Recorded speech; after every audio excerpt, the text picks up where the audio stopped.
Hi, I'm Louise Krikorian, and this is Shaping Our Story, where I talk with exemplary leaders about passion, purpose, and perseverance to share ideas to encourage you to thrive. Today, our guest, Jeffrey Multer, has been concertmaster of the Florida Orchestra since 2006. He started violin at age 5, and as the 7th member of his family, Jeff attended the Juilliard School in New York City, where his grandparents met. He continues his family's musical legacy, sharing his passion for both performing and teaching violin to his students. Welcome, Jeff Multer. Thank you for having me. I'm so excited. I feel like I should have dressed up. I should have worn my pearls for the orchestra. Yeah. I have Well, enjoyed. we're trying to move away from, we definitely still wear our tails on certain nights, but we are definitely moving away from that super formal concert attire these days, and pretty much all orchestras. So, And that's interesting because that's how I felt, because I was wondering, should I put my fake pearls on? Should I not? But then I thought, when I look at everyone who's at the Florida Orchestra, I see people of all ages, number one. I'm thrilled to see young children there and elementary, middle, high school, college age. I love it when the students are performing there. My son was a violist from middle school, high school, and in college, and he still performs. And he was one of the musicians who got to be at the Straz Center at that's yeah, that was just being out in the foyer before yeah, the your performance.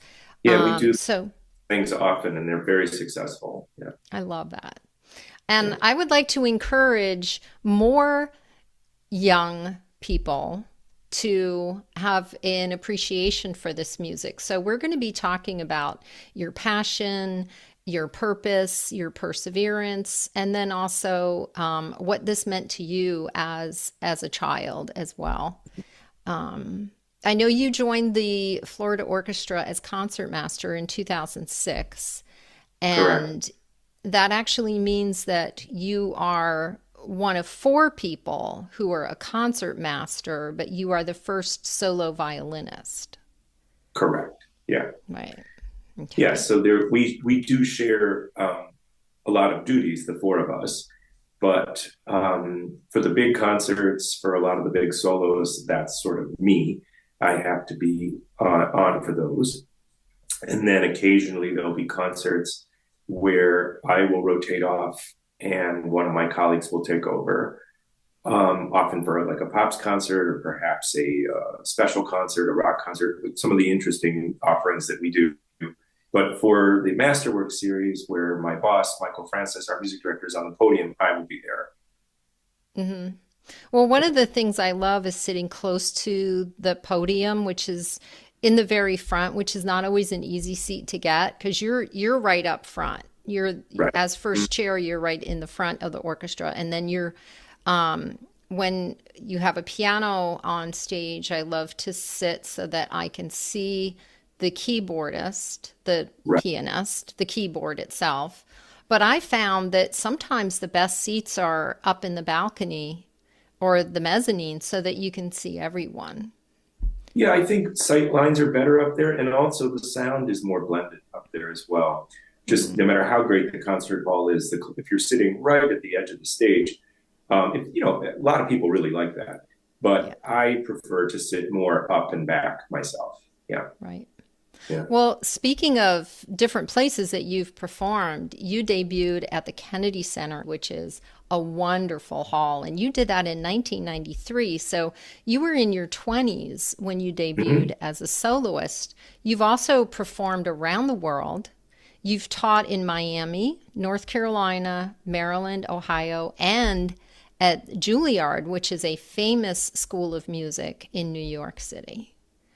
So, Yeah, yeah. Teaching has been a very important part of my life, my performance life, ever since I was kind of young. I really have always enjoyed teaching, and to be honest with you, it's something I'm very much looking forward to going back to after I retire from playing 150 concerts a year. Yeah. so now I'm wondering, uh, when are you going to retire? Oh, well, I just had my big 60th birthday, and That was um, a fun party. oh, it was fun that you could be there. Yeah. Yeah. We're thinking a lot about it. Me and my husband Eric, we're talking a lot about it. It's not something that's going to happen tomorrow, but as far as the schedule that I keep now, that's it's a young person's schedule. I still feel young, but I definitely will be looking forward to some time where I can, have less concerts on my plate. But for right now, it's full steam ahead. So. Okay. So of performing and teaching, what would you say is your passion or greatest interest? Well, I mean, they're both very different, and I love them both. I love to perform, sharing with an audience the great, this great art form that I'm a part of, the beautiful music, and in all different iterations, be it orchestra, solo, chamber music, what have you. But teaching is something that is more of a lasting thing. I mean, you play a concert for people, and it can be very life altering and wonderful, and they can go away uplifted and all that. Um, I kind of think about playing a great concert sort of like, I'm a foodie, so eating an amazing meal at an incredible restaurant or something like that, and it really can be transformative. And I still remember meals from 20 years ago, so they do stay with you. But teaching a young person or a young artist who's on their wherever they are on their journey, that's something that's much more lasting, and it's a much more lasting gift and more meaningful gift. And I feel that it's our responsibility as performers and as artists to give back to the next generation, and to share what you learned from your great teachers and pass it on. And so then that becomes, the information that I got from my teachers is something that they got from their teachers. And so, you know, I was told things in my lessons that were told to people 200 years ago, by some other famous violinist. And so it's just passed down through the generations. And I feel like that is just a much more indelible thing. Well, some of your teachers included Lewis Kaplan, Shmuel Akhenazi. I said this perfectly before. Ashkenazi, Oh, yeah. Going last Gerald yeah. Gerald Fish, Fischbach, and wonderful. Arnold Steinhardt. Arnold, So, who would you say was the first person who inspired you? Because you began violin studies at the age of 5, and then you correct. were the seventh Multer to have attended Juilliard, and that's where your grandparents met. Right. So honestly, my family, my dad's side of the family, are all musicians. And so my earliest inspirations were really my family, my father, pianist, and his brother, his older brother, and his younger sister. They were all pianists who went to Juilliard. And their mother was also a pianist. My grandfather was a singer. So the inspiration really early excuse me, came from the family, and just music was always in the house. My dad was always practicing piano. So that was really the thing. And then I started very young in through the Suzuki method, and so my first Suzuki teacher was really my first memorable violin influence. And then these other people that you mentioned, I worked with when I was much older, at Juilliard or whatever, much more advanced, and they were all incredibly inspiring. But yeah, it takes quite a community to get somebody started on an instrument and along the path. Yeah. Well, we were talking about teaching, and I was just thinking about this is one question that I love to ask. I was watching the podcast with Mel Robbins and Angela Duckworth, and Angela Duckworth's specialty in psychology is looking at grit. And so she thinks about purpose a lot. Would you agree that purpose is having a sense of responsibility and then acting with the intention of helping others? I mean, absolutely. I think that when it comes to what I do or the way that I approach what I do, certainly that is completely true when it comes to all teaching and mentoring and coaching of others, young or old. When it comes to performance, it's really just about, getting the work done and being prepared and being a good colleague, um, and and trying to help the organization that you're a part of at the time, um, to grow. So it's, yeah, there is also very much an element of isolation in preparing for what I do. I spend a ton of hours all by myself standing in my studio practicing all alone. So it's sort of an interesting mix. Yeah. Hmm.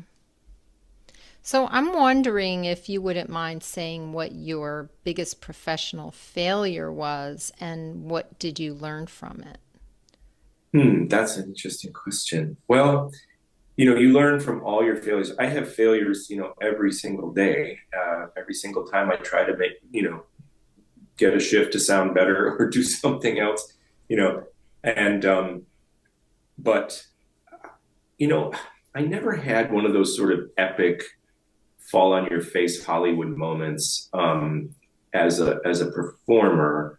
I certainly had performances that didn't go great, but when I think about what you're asking, the essence of what you're asking might have been sort of when I actually goes back to right around the time that I was becoming a decent violinist.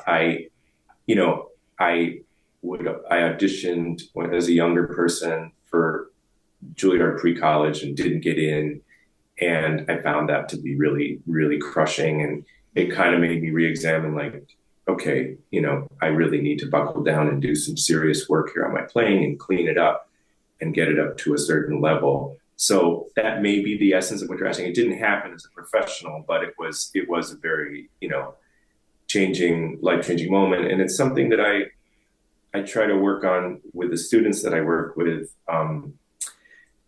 It's very hard to develop the discipline on violin at an early age, but it's so important. I joke with people that, if you're not playing a concerto with a Boston Symphony by the time you're 18, you're really over the hill. And it's kind of a joke, but it's actually kind of true, because if you look on their website, you're going to see soloists that are in their early 20s that are just amazing. And the young people that I work with are sometimes bound for big conservatories, big music schools. They're trying to do competitions. And, the sooner you develop that discipline, the better. Hmm. Well, in the 2014, there was a February episode of the WEDU Arts Plus segment where you said that one of your teachers told you you're either getting better or you're getting worse. Yeah, that's absolutely That's true. that's a pretty powerful statement. And that was actually, I would say, she was is an incredible teacher. Her name is Miriam Fried. She teaches at the New England Conservatory. And at the time she was teaching in Bloomington, Indiana, and I went to play for her a couple of times because I really admired her playing so much. When she was playing as a soloist many years ago, I heard her, and I was working on some repertoire that she knows really well, and she helped me out. She did me a favor, and that was something she said, and it's just, it was such a great comment. I'll never forget it, and it's absolutely true. There is no stasis. And playing an instrument like violin there is a very it's artistic, of course, but there's an athletic element to it, in that you have to practice in a certain way. That it's sort of like a tennis player has to go hit their serve every day, or they're not going to feel confident. And it's the same with violin. Those small, tiny muscles need to be exercised carefully every single day, or you're just not going to make the progress you need to make. And yeah, it's an exhausting thing. It takes all the time you have. Yeah. Well, it sounds like it's hard, but would you say that when you were 5 years old that it came naturally to you? Yes, I think as a young person, okay, I had a certain amount of natural ability, which I think everybody who is decent has to have a certain amount of natural physical gift for the instrument, and then some kind of a natural mental gift for it. But that only gets you so far. And so it is incredibly hard. And no matter how talented and gifted you are physically, mentally, you have to put in the work. And everybody who is good works hard. That's So just basic. I'm sorry, I didn't mean to interrupt, but did you ever feel like just giving up when things were getting hard? No, I got very frustrated. I get very frustrated every day. Mhm. You know, uh, and will for the rest of my as long as I perform. But I never saw myself giving up. I never got to that point. You know. So, what or who keeps you inspired? Well, geez, we're so lucky to be kind of in this art form that I part of. It comes with its own amazing built-in inspiration of this incredible music that exists, and so uh, every day I think, well, what do I have to do for work today? Well, today, let's see, I have to practice Schumann and Mozart and Strauss and Dvorak. I mean, how bad is that? That's my work. So all of those guys, you know, just amazing, inspiring music. So the music itself sort of has its own built-in thing that keeps you going even when you're having a hard time or you've got a really tough schedule and you've just got a ton of music to practice. Um, but certainly a lot of my teachers along the way and friends, and of course my husband Eric, and just um, it's kind of a it's good to kind of get out a little bit of the insular music world and spend time with what we call real people, people that don't do what we do. Some of my Right. some of my younger colleagues call them muggles, and because what we do is very insular, but it also does provide tremendous inspiration. So last night we performed a Bruckner symphony in the Florida Orchestra, and it's just an incredibly moving piece that you wouldn't necessarily think on your day off to go sit down and listen to, but when you get the opportunity to play it with a great orchestra and your colleagues and your friends, that's I'm still kind of glowing from that. Hmm. So I can imagine that's just such a wonderful experience. I have had the opportunity to stand on stage and sing with some wonderful musicians. I was in a Mendelssohn performance choir here in Tampa, and singing with people who are levels above me. I just felt like I was just rising and rising and rising, and that afterwards it would take quite a while to just kind of like settle down. It's just such a beautiful experience to perform. So I understand what you're talking about, being inspired by such beautiful music that has been performed for hundreds of years.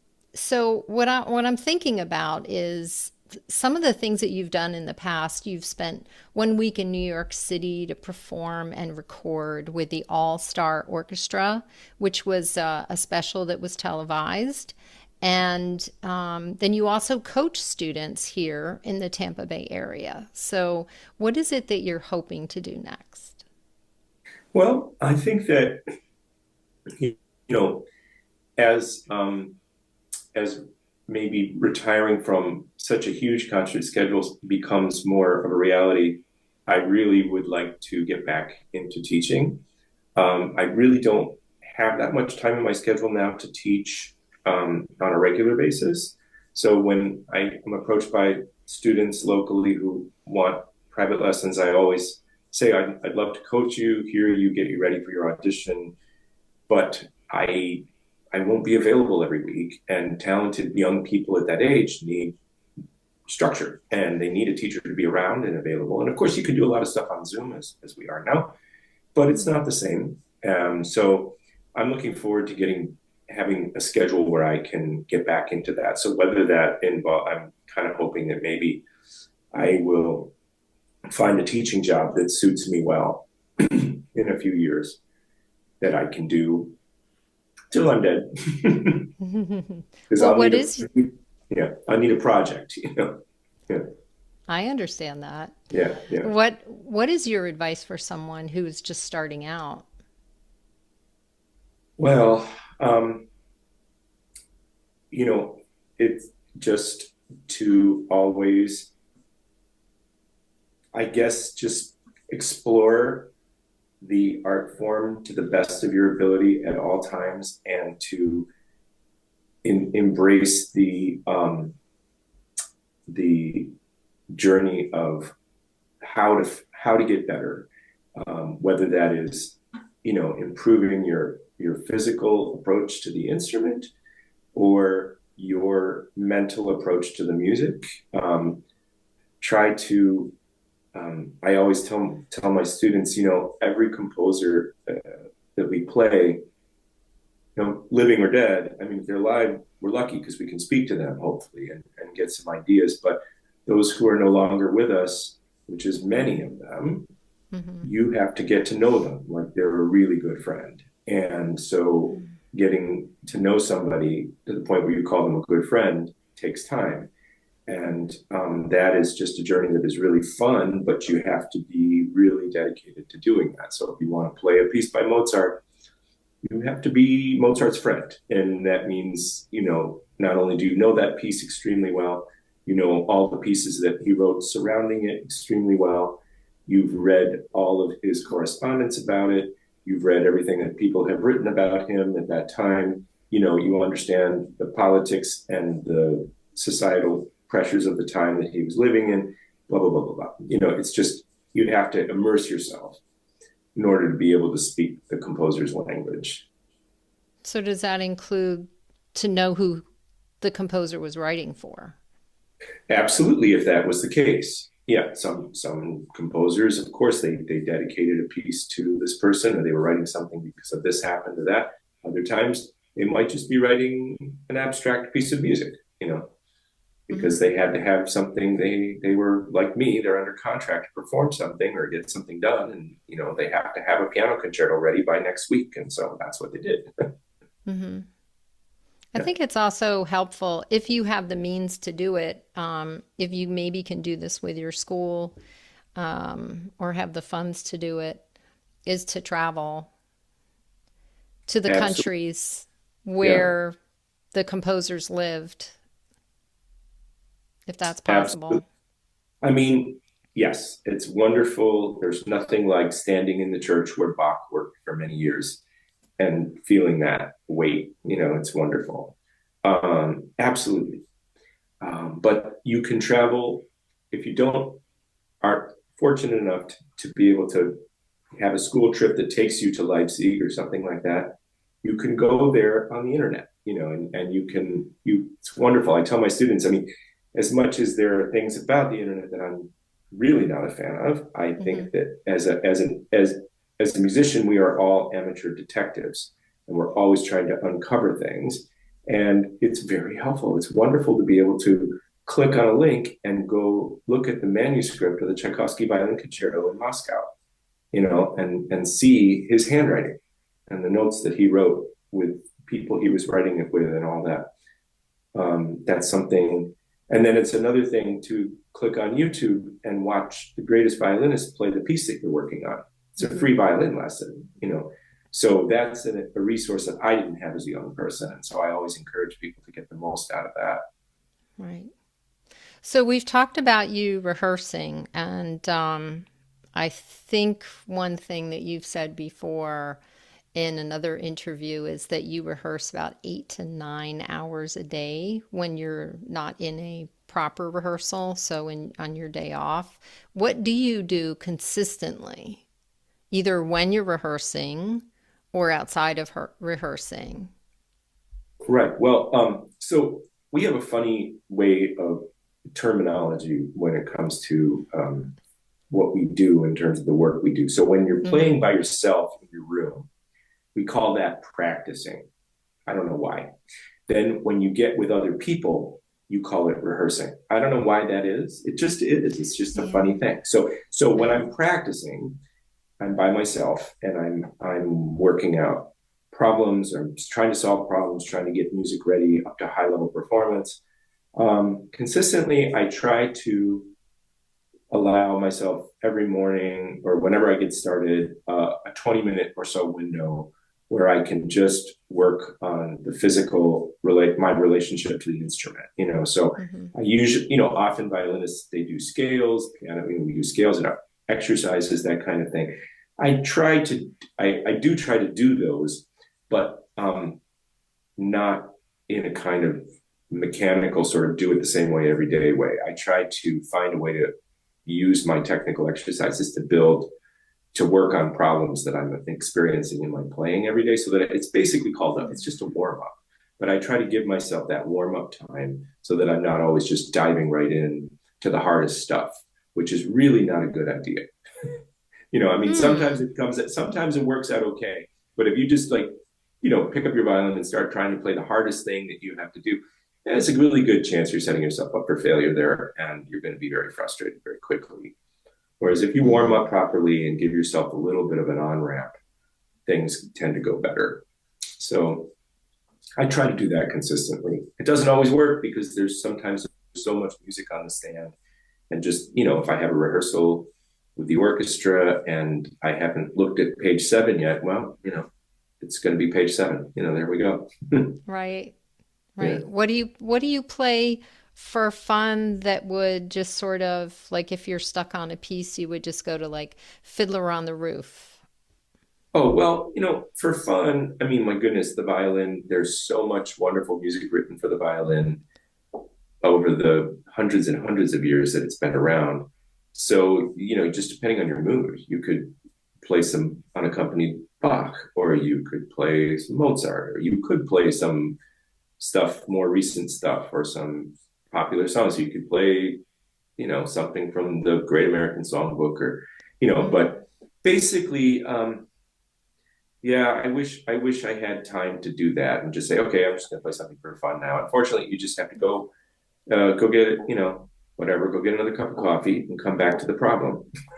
Yeah. I mean, if it were fun, they'd call it baseball. That's what I tell my students. Yes, So, yes. Yeah, I've heard that. yeah, Well, I've yeah. seen a wonderful video that it was back in 2020. You were up in North Carolina and you were performing the third movement of Bach's A minor sonata, and it is so calming. It's on the official TFO, the Florida Orchestra YouTube channel, and I'm Mhm. wondering where else can our listeners connect with you online? Well, I have, that was a project that we did during the COVID shutdown, and our orchestra, the Florida Orchestra, were just absolutely visionary in the way that they were able to keep us sort of working and not shutting down. And so we all kind of put videos up thanking our donors and our organization, and that was one of them. I'm not a big online person when it comes to stuff. There's a few clips here and there of me. The best way to see me play or is just to come to the Florida Orchestra, because I'm almost always there, and it's just a great resource and a great orchestra that is just growing all the time. And come and join me for my chamber music series at the Palladium Chamber Players, Palladium Chamber Series, we're calling it. And that occurs on Wednesday nights throughout the winter months into the early spring. Um, but yeah, I don't have a really big online presence. I don't do a lot of videos. I don't post a lot of stuff. I don't post anything about work. It's sort of a thing for me. I Hmm. feel like the internet is absolutely flooded with a lot of self-promotional stuff, and not to be judgmental of it, people feel they need to do that. I don't, because I've chosen a career path where I don't need to promote myself, and I love that. It's so great. So you had mentioned the Palladium Chamber Players. That's in St. Petersburg, Yes. Florida. And Hmm. you have been the artistic director since 2010, and you're Hmm. performing on the main stage. Yes. So that's so exciting. I love that. The main stage is beautiful at the It's a lovely Palladium. hall, and many years ago when I came to the area, I was a chamber. I played chamber music as my main job. Before that, I was in string quartets and such. And when I got here, people wanted me to start a chamber music series. And I was like, I just took a new job and I want to kind of learn the job. I don't really have time to do that right now. But after a few years, they wore me down. And so we started something up, and it went really well. And Paul Wilborn at the Palladium, we worked together, and he really, really was gung ho about it and supported it and helped me with it a lot. And so now we have this wonderful support system. Laurel Borden is our wonderful artistic administrator, and we have been going for 12 years or so, and it's incredibly successful. So I encourage people to come and check that out. I don't always play. I play a lot, but we also have a lot of wonderful guest artists that come in, and it's world-class chamber music right here in St. Pete. Good. Well, I am going to include the Florida Orchestra and the Palladium Chamber Players. We'll include both of those links at the end. That would be great. Well, thank you so much. I really appreciate your time, and I love hearing you perform with the Florida Orchestra, and I really would like to encourage everyone to go, students and adults alike. I think it's just a wonderful time to spend with family and loved ones, and if you can get to the pre-concert, the talk beforehand really guides you through the music so that you can have a better understanding. Michael Francis is the director, and he does a great job. Yes, he's a wonderful communicator, and he's so committed to giving people giving them an opening to enjoy music, even if you've never been to a concert before in your life. That's the whole point of it. And he's really gifted at that. And we also offer so many different types of concerts. And the website is quite, you can just go on there and see what might appeal to you. So you don't have to guess, you can see what type of concert you would see. Because we offer everything from the most, Beethoven and Mozart kind of stuff to, whatever, Beatles, we have cover bands and all kinds of really fun stuff that are just much more entertaining, just sort of lighthearted stuff. So you can do, you can run the whole gamut with the Florida Orchestra, and I encourage everyone to check it out. All right. Well, thank you so much. Again, I really appreciate your time and your talent. Thank you for having me. Okay. I look forward to seeing you next time. Yes. Wonderful. Bye. Bye. To learn more, visit floridaorchestra.org and mypalladium.org/palladium-chamber-series/. Thank you for joining us at Shaping Our Story, and thanks to our guest, Jeffrey Multer, whose consistent practice and dedication to his art form is proof that he combines his passion with perseverance. If you enjoyed this week's episode, click on follow and leave a comment to inspire us or suggest a guest. And remember, if this made you think, share the thought. See you next time.